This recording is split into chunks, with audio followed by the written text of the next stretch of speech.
What is up, you guys? Welcome back to my channel, and if you're new here, just welcome. My name is Gemma Jade, but today we're going to be talking about, again, the case of Eric Lee Franks. It's really important that you watch this entire thing, though. If you have not seen part 1, I'll put it right up here, and in a couple minutes, I'll pop part 2 up, because I'm telling you guys, right up until the very last second, there are twists and turns all throughout this case that you are not going to want to miss, because it just would not end. It's like there was more and there was more and there was more. And then once all of that was done and I looked up updates, there was an update in November of 2020, a pretty big one, which kind of for me just confirmed everything I'd been feeling from the very beginning. But with all that being said, let's get started and jump right into part 3 and the conclusion of the disappearance of Eric Lee Franks. So we left off with Kendra getting caught in a bunch of lies, and this time it wasn't just with Eric's family and friends, it was also with investigators. She was telling 3 different stories about when the last time she saw him was, and she was telling 3 different stories about what happened the last time she saw him. It was like, depending on who she was speaking to, that was the story that she was telling. Kendra had also just pointed the investigators towards a maid or cleaning woman that worked in the motel, the Miller Motel, where Eric was staying, saying that the maid's husband was kind of a shifty character and Eric might have been having an affair with this maid. But the police tracked the maid and her husband down and determined that neither one of them had anything to do with the disappearance of Eric. So now they know Kendra's lying, but you can't arrest someone for lying, right? You have to have evidence. And they had none. So the case kind of came to a standstill as far as the investigators were concerned. Remember Shane, the friend that had been concerned about not hearing from Eric, and he had called Kendra and asked Kendra what was up, where Eric was, why Eric wasn't speaking to anybody, and this was in June of 2011. And Kendra had said that Eric was perfectly fine, that she and Eric were together, he was just busy, he was working, and she was going to have Eric contact him, or at the very least his mother, and that never happened. Eric, the emails from Eric actually cut off completely after that until Eric was reported as a missing person. So Shane finally sees that Eric is in fact now an official missing person. Like, there's a police investigation, nobody's heard from him and I don't even know how long, and he gets pretty pissed off. He's pretty angry, and I got a lot of respect for this dude, because he decided he was going to straight up go to Kendra and ask her point blank, flat out, which is what he did you kill Eric? Now, I don't know why kill came to his mind. I don't think that's what his family or other friends are thinking at this point. I mean, I know, unfortunately, that's probably what we're all thinking at this point if you've watched part 1 and part 3. But it just hit Shane for some reason, and he was like, yo, did you kill Eric? And Kendra's response was pretty damn suspicious, to say the least. She responded with, quote, I didn't kill him and I can prove it, end quote. So that response to me sounds like she's already knowing that she's going to be at least accused of something, and she already has an idea in her head for how to alibi herself. But that's just my opinion. Shane said, when describing what Kendra had said to him, that she said it kind of like, I didn't and I can prove it, as though she knows who did do it, as if she was technically not lying because she's not the one who actually killed him. And Shane said that was the feeling that he got off of this statement made by her. Remember, Shane from the very beginning was the one who got concerned before anyone else, even Eric's mother, and decided to reach out before the whole missing person thing had happened, you know, because now he knew Kendra had lied to him. Kind of shows you, though, what people really thought Kendra was capable of and what type of person she was, that his mind immediately didn't go to like, oh, she just lied to me for whatever reason, but she lied to me because she killed him or had him killed. That's pretty bad. You're a pretty effed up person, in my opinion, if that's the first place people's head go when you tell them a lie. I mean, she could have been lying for any number of reasons. She could have been lying because Eric told her to lie, for all they knew. But his mind immediately went to she killed him or had him killed. Despite her ever-changing story and her constant lies depending on what time of day it is, you know, she lied on days that ended in Y, she was very suspicious because of these lies and because of her actions. But despite all of this, the police didn't have any actual evidence, like I said, and what do they do? Again, you can't arrest someone because of their telling you lies. So basically, the investigation stalled because the investigators had nowhere to go with it. There were no more leads. It was just a complete dead end, unfortunately. John had told the investigators that he had never even met Eric, so how could he have something to do with it? Despite us talking earlier in the previous two videos about how friendly and outgoing Eric was and how he talked to and kind of made friends with everybody, he didn't tell everybody he talked to everything about his life. So there were very, very few people in Michigan that were around at the time this happened that could be questioned about what was actually going on with Eric. Because again, like casual acquaintances or people you may consider friends casually, you don't necessarily tell all the dramas, traumas, and heartaches in your life to, right? Especially if you're a super friendly guy and always trying to keep it positive like Eric was. So very few people were around to give statements about this kind of love triangle that was unfolding between Kendra, John, and Eric. I'm sure whether Kendra and or John were involved in Eric's disappearance or not. I mean, when the love triangle is forming, that's got to be uncomfortable for all parties involved, right? Going back to what John had told the investigators, not only did he tell them that he had never met Eric, but he also told them that he and Kendra were in a, quote, open relationship, end quote. So if there had been anything going on with Eric and Kendra, it wouldn't have mattered to him much one way or another, because John stated that he and Kendra had this open relationship where they were each allowed to see other people. I guess they had their rules that went along with it, but I don't know. But they were allowed to see other people. So if she was seeing Eric, it wasn't really behind John's back. So 3 months after being questioned for the final time about Eric's disappearance, Kendra and John packed up, and according to neighbors, they did this in the middle of the night and decided to move to Florida. And they took some extended family with them. It wasn't just Kendra, John, and the two girls. It was, I don't know exactly who the extended family was, but they took this extended family with them and randomly moved to Florida after living there this entire time since Kendra went back to Saginaw when she was, 16, 17 years old, and she left Eric. But now with all this going on, they decide to up and, like thieves in the night, move to Florida. I'm sure the police thought that these two were extremely suspicious between Kendra's ever-changing story, constant lies, but there just was no proof. And I'm sure that was very frustrating, not only to Eric's family, but to investigators as well. I mean, I'm sure they wanted to solve this and figure out what happened to Eric. Because of this, the case went cold as far as authorities were concerned, but Eric's friends and family weren't having this. They were going to get up and do what it took to investigate every single thing that they thought, every single thing that they heard, every rumor, every whatever on their own, with or without the investigators. It wasn't going to grow cold for them, and I don't blame them. Eric's mother and aunts and a few close friends and family members went to Saginaw, Michigan by themselves, and they searched wooded areas for miles and miles. They set up grid searches. They searched abandoned buildings. They knocked on doors and asked people if they knew Eric, if they knew Kendra, if they knew anything, if they heard any rumors, any bit of gossip, speculation. They were really trying to squeeze blood from a stone here just to get any tiny little lead to follow. They were so desperate, and my heart really goes out to them. They were not going to give up until they found the truth about where Eric was, what had happened to him, and if it was something nefarious, who had done it. They wanted closure. They wanted answers. This was their loved one. They even went to Kendra and John's previous house, the one they had moved out of in the middle of the night to go to Florida, and they searched the house as best they can. They weren't a forensics team or anything. They weren't investigators, but they walked through all the rooms. They searched the basement. They walked through the property, the land. They spoke to neighbors to see if the neighbors had heard anything shifty or shady, either on the day Eric disappeared or after. Did the neighbors know anything? Was there anything in the house? Did they see blood? Did it look like fresh dirt was dug up in the backyard? They were, like I said, they were really scraping for answers here. I just feel so bad for them. Keep in mind, too, when it comes to the investigators or even his family and friends getting any kind of answers, Eric was living in a motel the entire time he was in Michigan.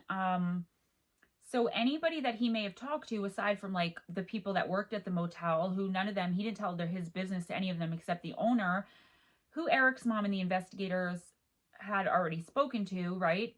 So anybody like a neighbor in the motel, like in a neighboring room, or or anyone was probably just passing through. I mean, most people don't live in motels, so there was no one around even. I mean, what if someone lived in California? They wouldn't really know that Eric was missing in Saginaw. So even if they had spoken to Eric and had gotten some information from him, they could have left by the time Eric was really considered and reported missing and not have no clue that they have information that could help the investigation.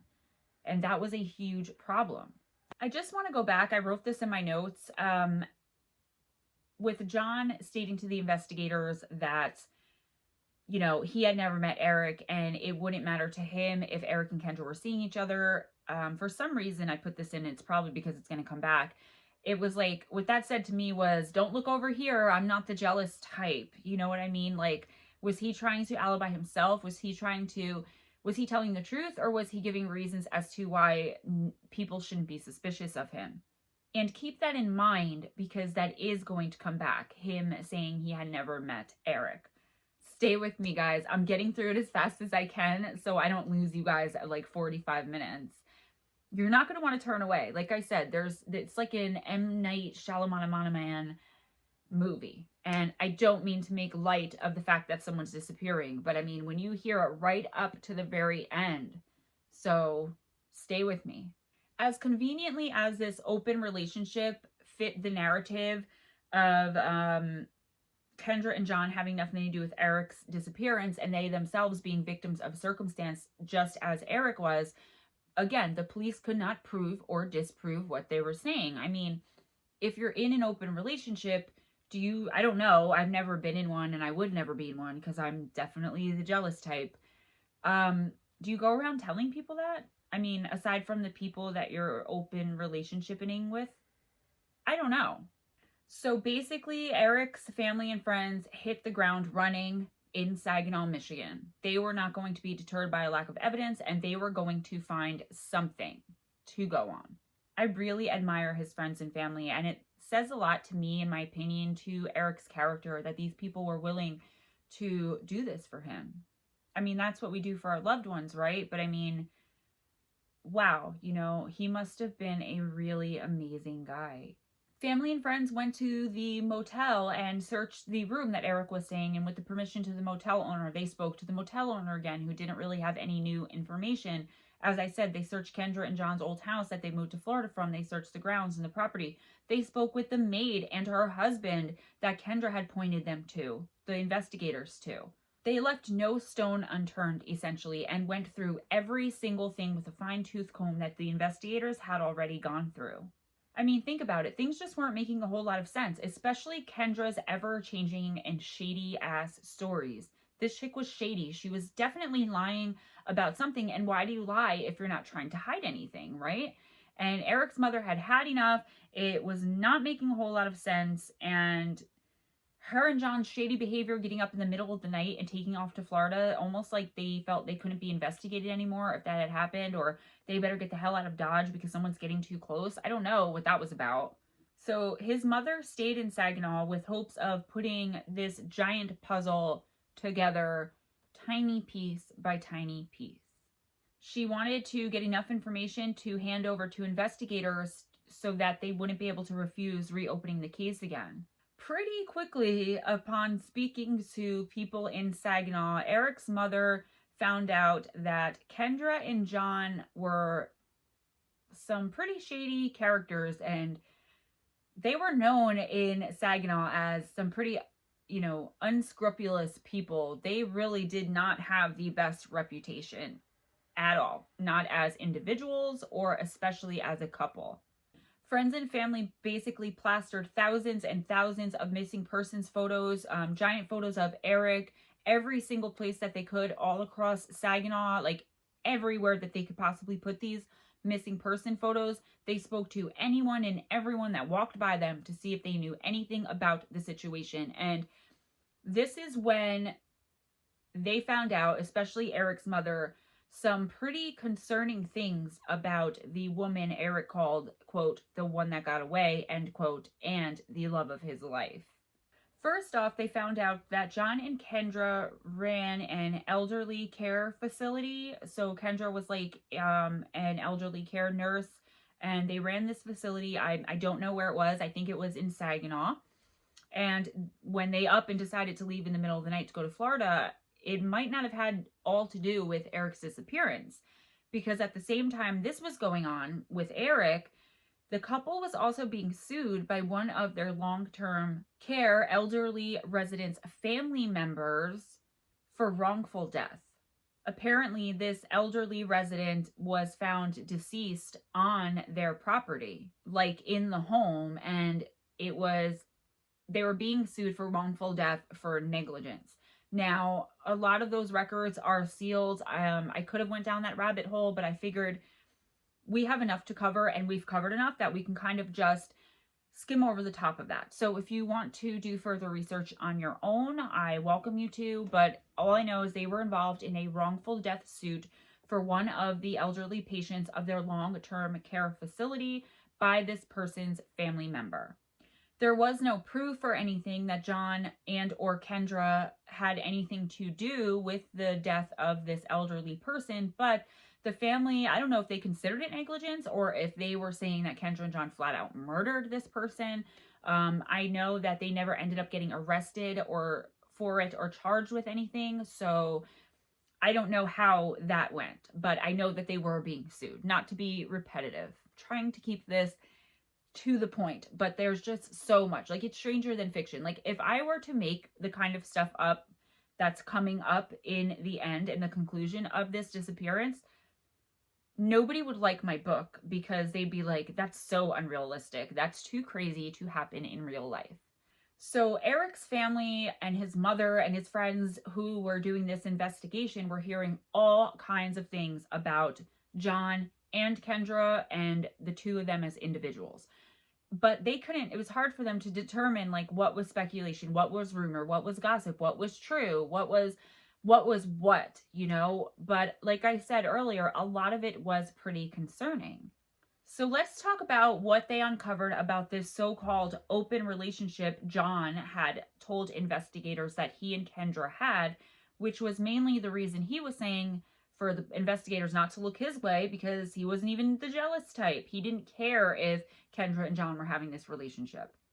Many people who knew Kendra and John said that the couple did in fact have this kind of relationship, but it wasn't because John wasn't a jealous man. It was because he had no choice, because Kendra simply could not stop having extramarital affairs.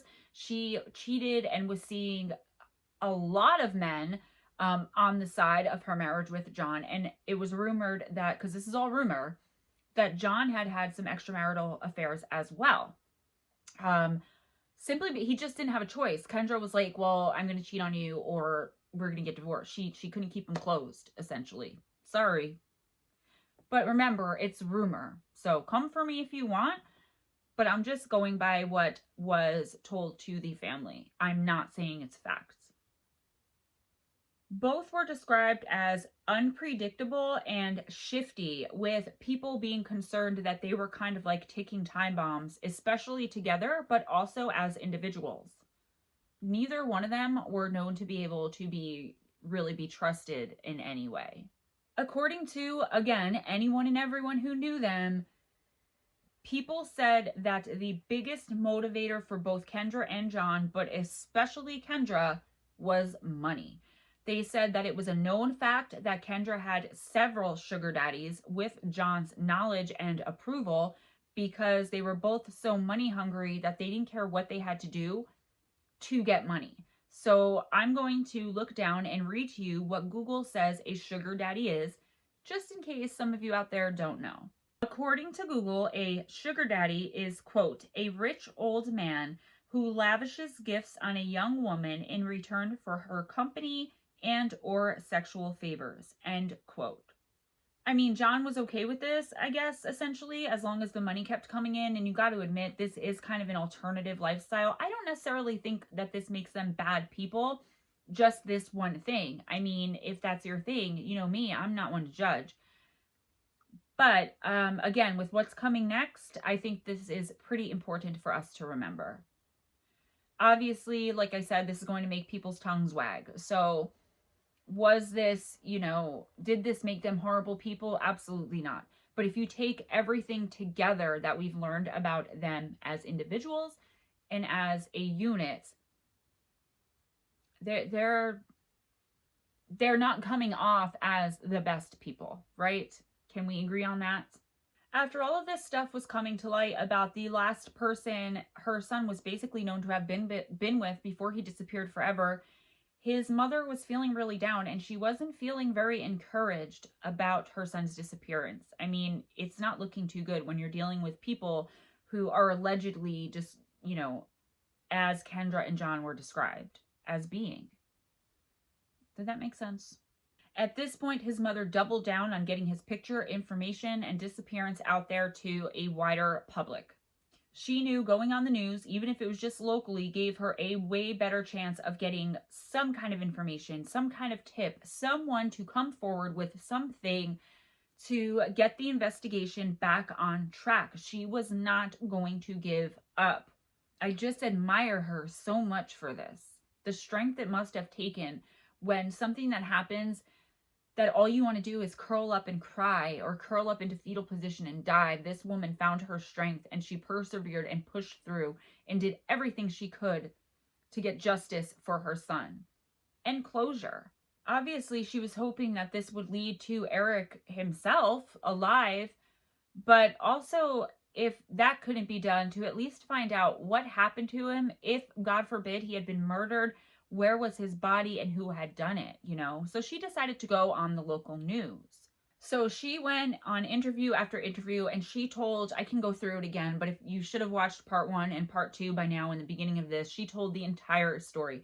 The sketchy emails about Eric finding out about Emily, about how Eric said he didn't trust Kendra anymore, about Eric's phone, the endless lies and confusing things that were said from the very beginning of this disappearance and before and beyond.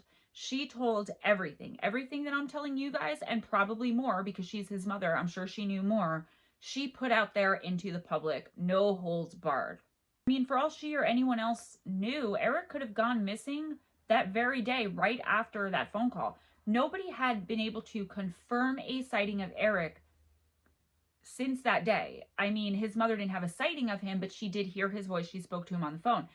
The motel owner said that Eric was not with Kendra either the 20th or the 21st. Even though Kendra said he was, there was no verification. There was no surveillance. There was no security cameras, nothing to actually prove or confirm that Eric was in the motel room when the lights were on and his car kept moving.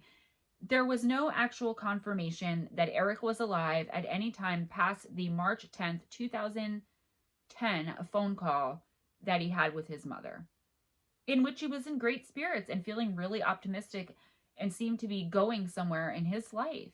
She begged through tears that only a mother could cry for someone to come forward with anything. She said, even if you think it doesn't make a difference, come forward with it and let the investigators decide if it makes a difference or not, if it's relevant or not. Because sometimes people think, oh, well, I saw this and this, but that doesn't matter. She was like, no, if that's the case, just come forward. If it doesn't matter, you're not wasting our time. At least it's a lead. At least it's somewhere to look. It turns out this might have paid off. All of this publicity and going on the local news and doubling down with the flyers and talking to everybody, because somebody was watching the local news that day. Somebody with some very interesting and disturbing information about Eric. This person came forward with something that could very well breathe new life into Eric's disappearance and possibly help the investigators, his family and friends, finally come up with some answers. So, after seeing Eric's mother plead and beg and cry on the local news, a man came forward. And this man had said that he had lived next to Eric for a little while passing through in Miller's motel, and that he had gotten to know Eric and he had spoken to Eric and he liked Eric. Eric was friendly, Eric was a single guy living by himself in the motel. This guy was a single guy, we don't know this guy's name, living in a motel. And they got to talking. They would hang out. They would shoot the breeze, shoot the shit, chit chat, right? And he said that he had to go out of town on business for a while. And when he came back, he saw the missing flyers of Eric, but he thought, like, no way, you know, Eric's missing. Eric had that wanderlust. Remember that word I kept using in the very beginning? And this guy kind of knew that. So he thought maybe things didn't work out with Eric's girlfriend. And he kind of just brushed it off. But when he saw Eric's mother on the local news and realized that this was a really serious situation and Eric actually was missing, this guy was like, oh my God, I let this go for all this time. I mean, this was, I don't know exactly when, but this was a really long time had passed since Eric was declared missing. So the guy comes forward, right? And he explains all this to the investigators, why he didn't come forward sooner. He thought it was some kind of misunderstanding, because you don't ever think that you're going to meet someone that really goes missing, right? Just like you never think something like that's going to happen in your family. So anyway, what this guy had to say, oh my God, guys. Oh my God. So like I said, this guy claimed that he and Eric had become pretty friendly. They spoke on a regular basis. They would order takeout, you know, just kind of hang out together while living next door to each other at the motel. So this guy was in room A, Eric was in room B, whatever. The first thing he stated was how happy and excited Eric was when he talked about finding out that he had a daughter, meeting his daughter, reconnecting with the one that got away. So basically everything that we know is true about Eric when he got to Saginaw. So this kind of confirmed for everybody that this guy did know and did meet and spend time with Eric. It makes what he says next a little bit more credible, at least to me. This guy also said that from what he knew about Eric, there was no way in hell Eric would take off and leave Kendra, but especially not his newfound daughter. So he said one night when he was living in the room next to Eric in Miller's motel, he said a car came speeding into the parking lot of the motel and a guy jumped out of the car almost while it was still moving. Like, this guy was super pissed, sped in, put the car in park and hopped out. He said this guy jumped out and confronted Eric. This man and Eric were basically nose to nose, and they were verbally arguing when this man came out and said to Eric and threatened him, quote, "If you don't stop messing around with my wife, I'm going to put a bullet in your head. I'm going to kill you," end quote. So almost immediately before Eric disappears without a trace, someone threatens to literally murder him for messing with his wife. Do you guys have any idea who that could be? Let's find out.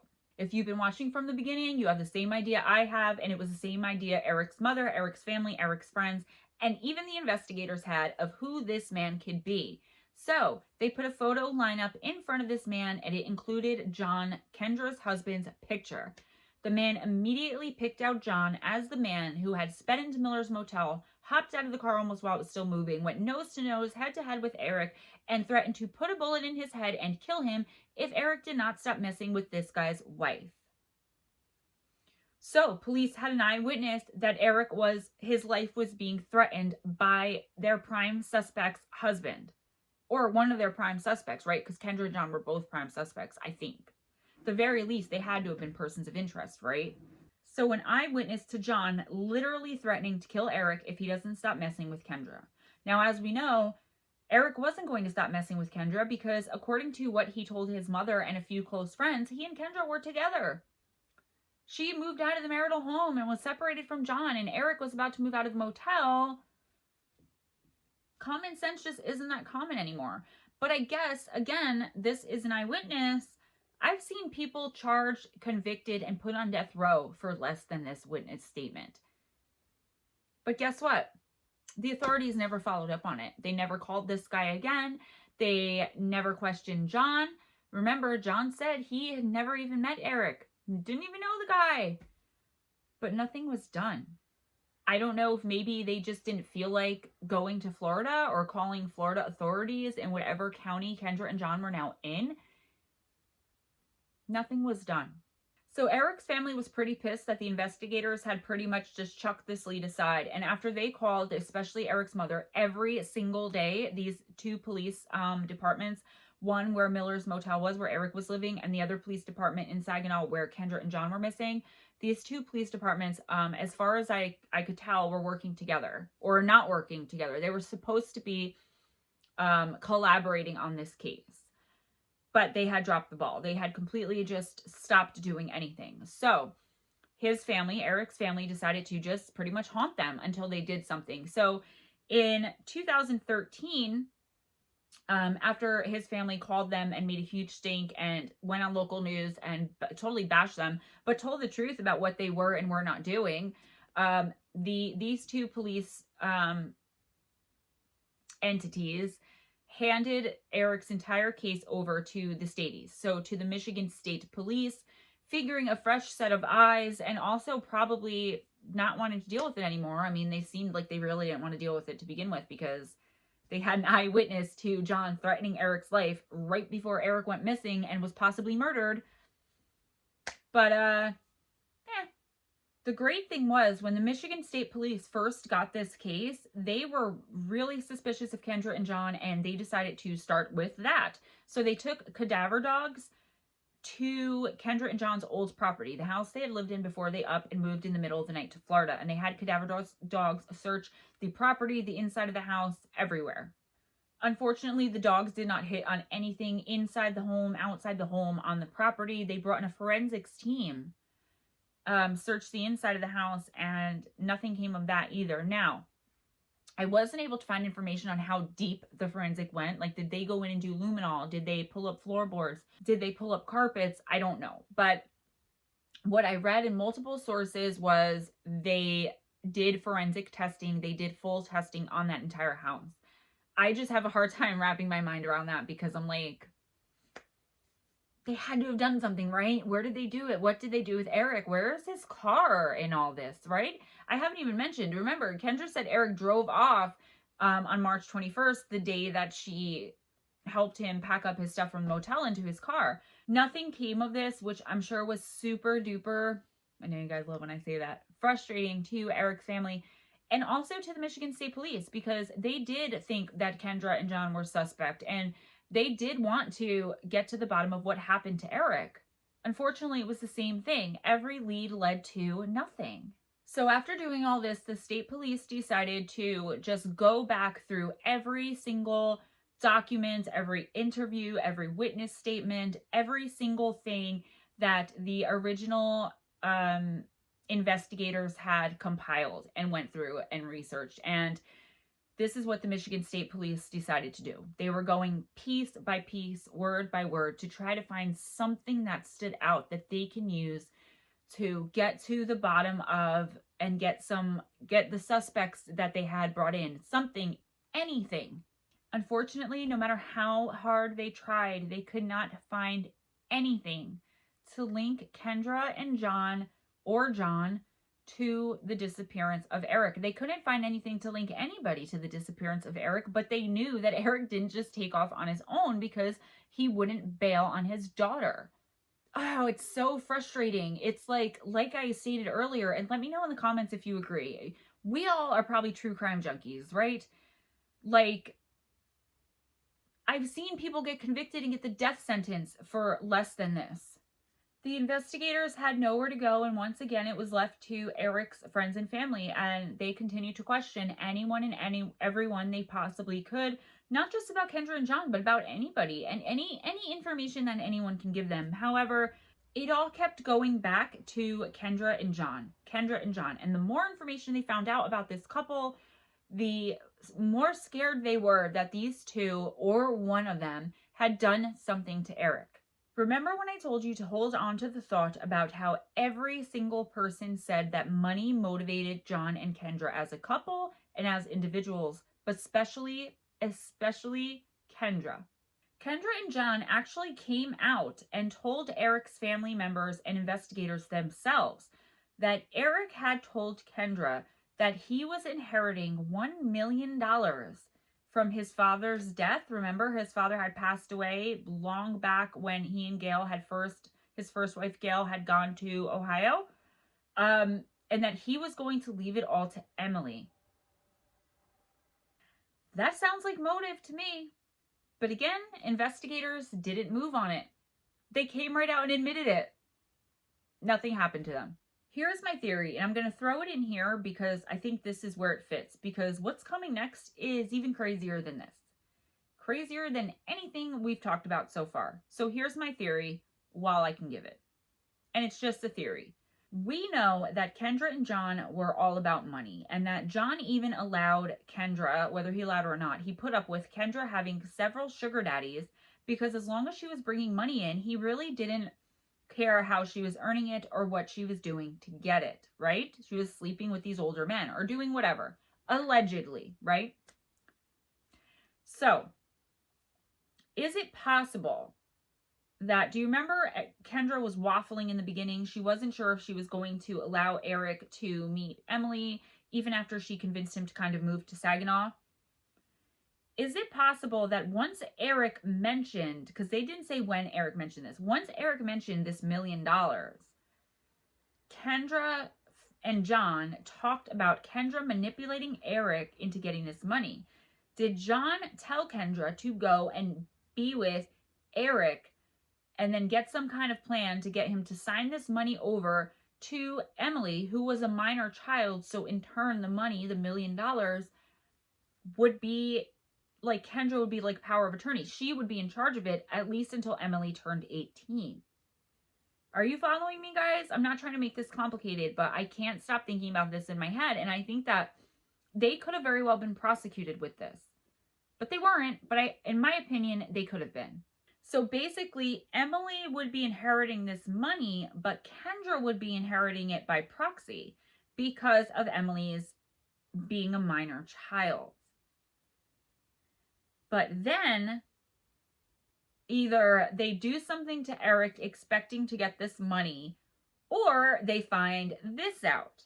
Eric's mother stated that Eric was in fact receiving an inheritance, but it was nowhere near $1 million, because it was $1 million, the life insurance, but it went to Eric's mother. And then after she lived the rest of her life on this money, and after she passed away, whatever was left went to Eric and his sister and possibly other people. I mean, I don't know. So there was an inheritance, but she even kind of giggled and was like, it was nowhere near $1 million. And that kind of sucks, because it's possible this is what Eric got killed over. Maybe. I don't know. In my opinion, allegedly. Come for me if you want to. I came across some fuzzy information that I'm just going to mention. I found out in a few sources, but I wasn't able to verify them, that Kendra, the investigators found out somehow that Kendra was in possession of Eric's phone, but Kendra was in possession of like 50 men's phones. I don't know if these were men that disappeared. I don't know what she was doing with these phones, but it's like really fuzzy, guys. So I'm just going to say it and get through it and move on to the next insane thing. Yeah, the craziest hasn't even come yet. And I don't mean to be so jolly and energetic. This is just how I tell a story. So if you're new here, this is just my personality. I feel like I'm being a little bit, I don't know. I'm just being me. So don't be offended. I do feel, you can ask any of my subscribers, that I do really feel for the victims. Some days it's really bad and I cry. And some days like today, I'm just trying to get through it quickly, add a little levity to the situation, because this is really, really sad, you know. So anyway, she had, I don't know what kind of scam she was running. She had all these guys' phones. I feel like if they could prove that she had Eric's phone, maybe that would have been a reason to bring a charge on her. But then again, she was lying to them blatantly. She and John both gave a motive. I mean, I don't know, guys. I don't know if I should believe that this is true or not. Anyways, moving on, Gemma. A couple years had passed, and there was no new information at all, not a single lead in Eric's case. When Eric's mother somehow got a message, I don't know if it was a text, a voicemail, or a Facebook message, because she did set up she and other family members and close friends set up a missing Facebook page for Eric, which still exists to this day. So They get this message that Emily was diagnosed at the age of 19 with an extremely rare form of breast cancer. Extremely rare and extremely deadly. Obviously, this was absolutely devastating to the family, especially to Eric's mom, because this was the only piece of Eric she had left, and she didn't have Eric. She still had never even spoken to Emily. It was devastating. She felt like her chance to have a relationship or kind of get to know or hang on to the one little piece of her son that she had left was going to slip away. So, being the woman that she was, the inspiring survivor woman that she decided to take action. I just want to mention too that it turns out that Kendra was allegedly, and we'll talk about that, diagnosed with the exact same rare form of breast cancer, deadly breast cancer, at the exact same time Emily was.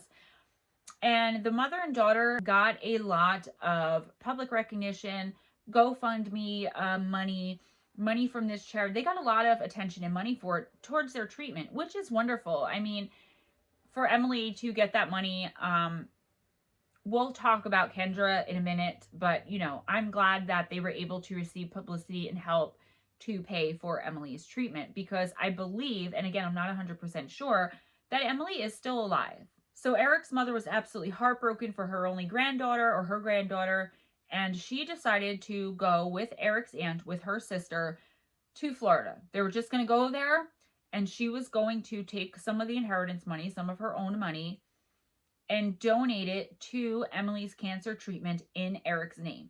She didn't reach out to anybody first. You know, this is a woman who takes action. She goes after what she wants, and she did. She just took off and went to Florida. She knew where Kendra and John lived, I guess. She had their phone numbers. I don't know how, but she did. She takes this trip kind of on a whim, like her son, that whimsical wanderlust, and on a hope and a prayer that she'll not only get to meet her granddaughter, but donate the money to her treatment in Eric's name, and help her live and to beat this cancer. I wrote in my notes, and I just want to go through this. Imagine the love and humility in this woman. She had to think that Kendra was somehow involved, if not with John, in her son's disappearance. And what grace. What a generous human being, a generous of spirit and humble, to offer this money. It must have been bittersweet to the only piece of her son that she had left, her granddaughter, but also to the person she suspected of taking her son from her daughter. How strong she is. I really admire her. So Eric's mom and aunt went to Florida, and they first saw Kendra or contacted Kendra. Again, as with everything else, the details are kind of sketch. Somehow this was some kind of disaster. The mother tried to express her condolences to Kendra and tell Kendra that she was going to offer this money in Eric's name for Emily's treatment. And I don't know exactly what happened. All I read in multiple sources was Kendra freaked out and, you know, told them to get out of there, leave them alone. She wanted nothing to do with anything having to do with Eric or his family or the disappearance. It had ruined her life, blah, blah, blah. So Eric's mom was like, whatever, because Emily was 19 years old. So in Eric's mom's eyes, Emily didn't need Kendra or John's permission to accept this donation in Eric's name. And she knew that Emily and Eric had loved each other. Eric had loved Emily more than life itself from the minute he found out he had a daughter before he even met her. And Emily had loved Eric in return. Sorry, that was my vape hitting my Red Bull. According to Eric's aunt and mother, when they had initially reached out to Emily through text message, she was super excited to be meeting them. She was so grateful and thankful for the offer of the donation. She was just ecstatic. She wanted to meet her grandmother. She loved Eric. But she said that she would get back to them in a little while and let them know like when they were going to meet and where. So Eric's mother and aunt were super excited. They're finally getting to meet Emily.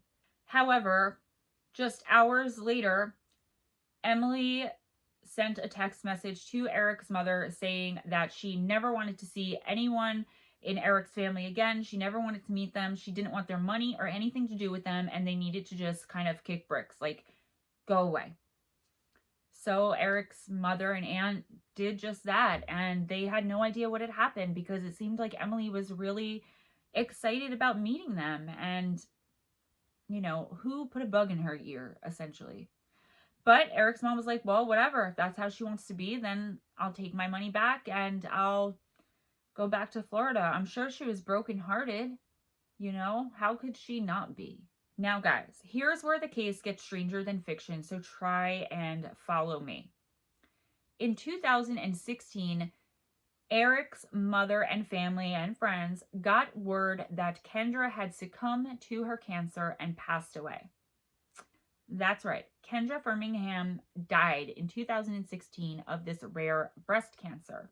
Eric's family decided to go on the Facebook page that they had made to honor Eric, the Missing Eric Franks Facebook page, and leave a condolence message to Kendra and her family. Again, can you imagine the grace of these people?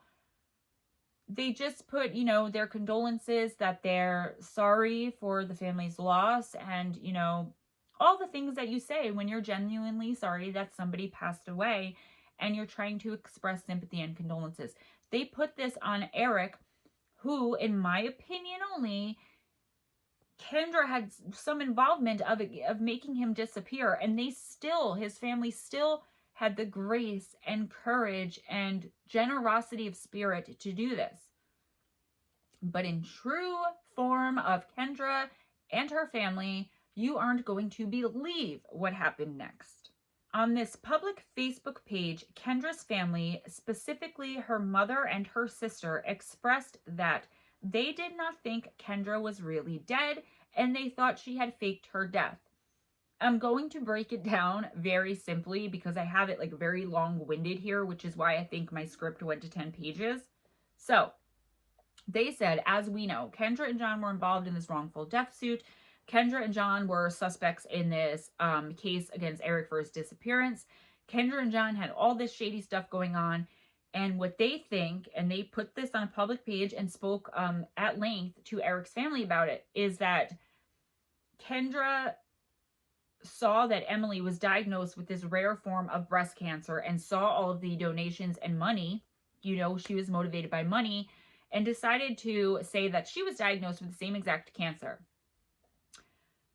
They said that they were not invited to the funeral, but when they saw the obituary that John had put, they called the funeral home that Kendra supposedly had been, you know, that had done Kendra's services. And when asked about the funeral and who attended, the person they spoke to said that John had called them up and said that he had all of these young kids running around at home that he was now financially responsible for since Kendra had passed away and succumbed to her cancer. So he could not afford a regular funeral. And would this funeral home be willing to do a special kind of embalming for Kendra and have no viewing except for John and the children? Now, as far as I know, John and Kendra had 2 girls. At this point, I believe Emily was 21 or 22 years old, so she was out of the house. I think she had beat her cancer. And there was another daughter that I know she was younger than Emily because Emily was Eric's and that came first. But how much younger could she have possibly been? And even if she was a toddler, which I know she wasn't, she was at least a teenager. One teenager at home is not all these kids running around.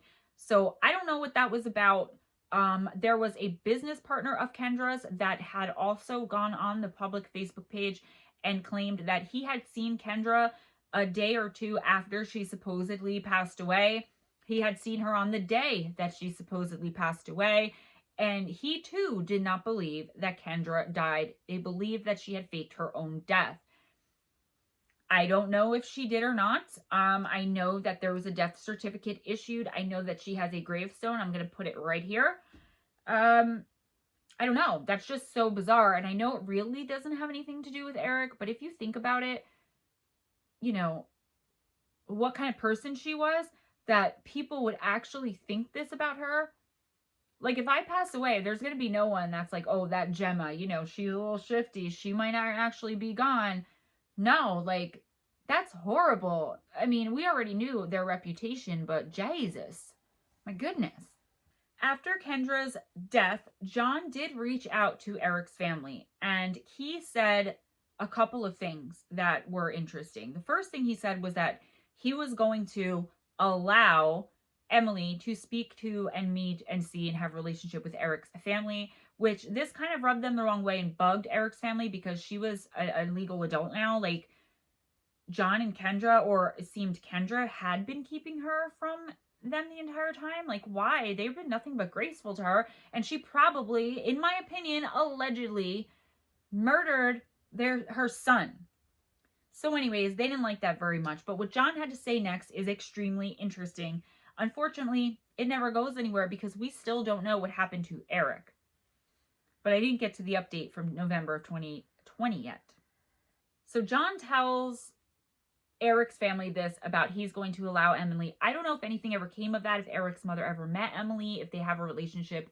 Again, I don't know. It's like all of this crazy information comes in and gets you locked in and ready, and then it just drops and there's nothing. So in 2018, John goes to the authorities, and all I know is he gave the investigators the name of 2 men who allegedly were involved with Kendra, and he gave these names in regard to Eric's disappearance.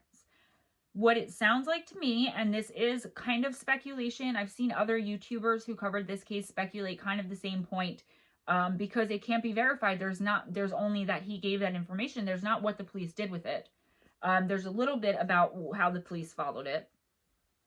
So what I'm thinking is Kendra, and he said something about these men being in a red car when they did whatever they did to Eric. So I'm thinking Kendra, a couple of guys, she either hired them or paid them some way to do something to Eric, and they were driving a red car. I don't know. This is speculation. But the police are looking for these men, but nothing's come of it. They have not yet found these men or interviewed these men, and I don't know why, if John had this information all along, he wasn't arrested and charged with something.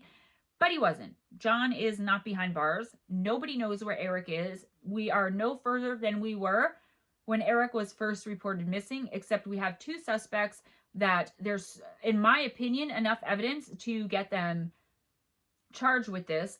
Kendra most likely is passed away or faked her own death. I don't know. But the last bit of information I have for you here, guys, happened in November of 2020. According to Eric's missing Facebook page in an article I read for ABC News 12, after 9 years, Eric's car was found. And you won't even believe how it was found. A teenage girl in California was watching some kind of program about Eric's disappearance where they gave the make, model, and tag number of Eric's car. This teenager decides to run a Carfax on this car, and she gets something back. The car had an oil change on August 31st, 2020. She immediately calls the Michigan State Police and gives them this information. Turns out the car had been purchased from an estate sale of an elderly person who passed away in mid-August. The car had been under a tarp covered in this elderly person's garage for the entire time Eric had been missing. And one last little twist, can you guess who this person's home health nurse was? Go ahead, I'll wait. Kendra. And that's all I have for you on the disappearance of Eric Lee Franks. I cut out a lot of it. I kind of shot through a little bit of it to try to break it down and get it under an hour for you guys. Please be sure to give this a massive thumbs up if you guys had fun coming and hanging out with me. Not that this is fun, but I do like to add a little bit of levity to the cases. It's not because I'm insensitive. It's just because we got to look at a bright side, and sometimes we just have to smile in remembrance of the victims and their families. So yeah, subscribe if you aren't already, and make sure your notification bell is turned on. If you guys want to support me and the channel financially, you can click the link below for PayPal or become a patron on Patreon. The link is below for $5 minimum or as much as you want per month. There's only 1 tier right now, but I am working on some really cool content. Maybe it's going to be the suspicious deaths of celebrities. I'm thinking of doing that for Patreon only, but I might end up doing it for the regular channel, guys. I have so many ideas. I just want to tell you, my regular subscribers, that this was a really long one, and this was a really hard one for me to get through because Eric had always stuck with me. I'm doing something with Steve Stockton on missing persons and mysteries with regarding the murder of DJ Ficky. We are interviewing his sister Amanda. She's such a sweetheart, so I'll keep you guys posted on that. Steve Stockton and I are also on either every Sunday or every other Sunday starting next week going to be doing something called Fireside Chat, where we're just going to talk about things and stuff and things, and we're going to do it live so you guys can come into the chat. We're still working out the details on that.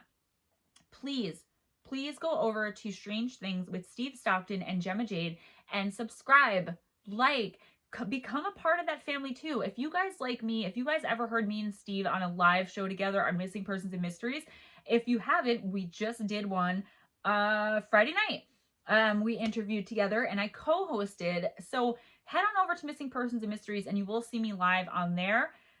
Guys, I'm trying to get 1,000 subscribers, so if you can, for that reason, and also to share Eric's story, you never know when new information is going to come out, who's going to come out of the woodwork. Things cannot be kept secret forever. So again, if you can donate, please do so. I am not getting paid right now except through donations, and whether you can financially support the channel or not, you can go over and subscribe to the podcast. You can subscribe here. Also, I've got some, oh, that was my point. I've got some like shorter videos coming up about alien abductions, conspiracy theories, more Men in Black, more BEK, and Missing 411. But on Missing Persons and Mysteries, I recently wrote, I scripted one of their newer videos called Missing 411 and the Fae. And that video broke all kinds of records on that channel, and I am the one who wrote it. I'm super proud of it. So I think people want to talk about either Missing 411 or the Fae or both of them together. So I'm coming up with that too. So for the next, just for like a week or two, we're going to see more videos posted by me throughout the week. And they're going to be much shorter just so I can catch up. And I might do a deep dive like once a month, something like this, but not as long. I just want to make sure I get all the information out there. So like, subscribe, share, check me out on Instagram. I just post personal photos on there. There's this, I don't really respond to anything. I see all your likes and all that, but I don't really know how to use it. PayPal, you can donate financially. The link is in the description box. Link for the podcast Strange Things with Steve Stockton and Gemma Jade in the description box. And become a patron, guys. It's $5 minimum, and you guys are going to get some really awesome content. I know I haven't put anything out yet, but I just got the Patreon up. So please, link in the description box, and I love you guys so much. Be kind to each other. It doesn't cost anything and can gain you so much. Have your best day. Have your best night. And I will see you sometime this week when we talk about the abduction of Travis Walton. Mwah. Bye-bye, guys.